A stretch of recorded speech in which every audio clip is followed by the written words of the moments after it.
কি হচ্ছে আমার এসব?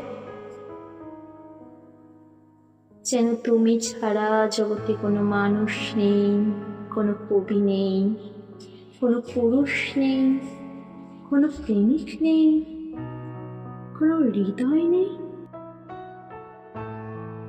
আমার বুঝি খুব মন বসছে সংসার কাজে, বুঝি মন বসছে লেখায় পড়ায়।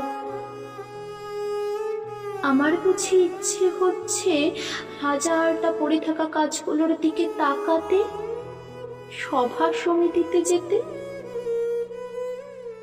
অনেক হয়েছে ওসব, এবার অন্য কিছু হোক, অন্য কিছুতে মন পড়ে থাক, অন্য কিছু অমূল আনন্দ দিক। মন নিয়েই যত ঝামেলা আসলে। মন কোনো একটা জায়গায় পড়ে রইল তো পড়েই রইল। মনটাকে নিয়ে অন্য কোথাও বসন্তের রঙের মতো যে ছিটিয়ে দেব, তা হয় না। সবারই হয়তো সবকিছু হয় না, আমার যা হয় না তা হয় না। তুমি কাল জাগালে, গভীর রাত্রিরে ঘুম থেকে তুলে প্রেমের কথা শোনালে। মনে হয়েছিল যেন স্বপ্ন দেখছি। স্বপ্নই তো, এ তো একরকম স্বপ্নই।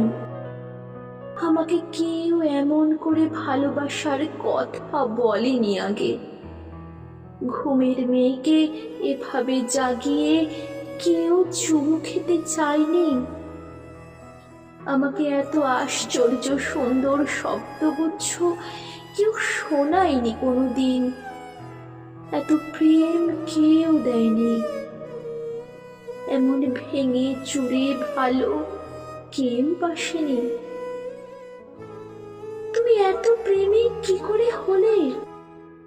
কি করে এত বড় প্রেমিক হলে তুমি? এত প্রেম কেন জানো? শেখালো কে?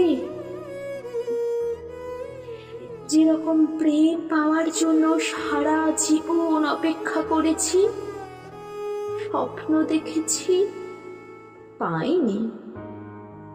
আর এই শেষ বয়সে এসে যখন এই শরীর খেয়ে নিচ্ছে 101টা অসুখ পোকা, যখন মরে যাব, যখন মরে যাচ্ছি, তখন যদি থোকা থোকা প্রেম এসে ভরিয়ে দেয় ঘর, মন ভরিয়ে দেয়, তখন সবকিছু কি স্বপ্নই তো মনে হবে।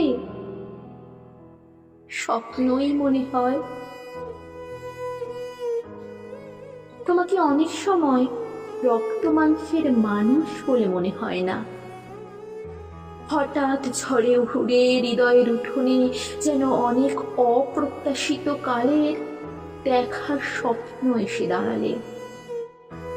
আগে কখনো আমার মনে হয়নি ঘুম থেকে অমন আচমকা জেগে উঠতে আমি আসলে ভালোবাসি। আগে কখনো আমার মনে হয়নি কিছু উষ্ণ শব্দ আমার শীতলতাকে একেবারে পাহাড়ের চূড়োয় পাঠিয়ে দিতে পারে। আগে কখনো আমি জানিনি যে কিছু মোহন শব্দের গায়ে চুমু খেতে খেতে আমি রাতকে ভোর করে দিতে পারি।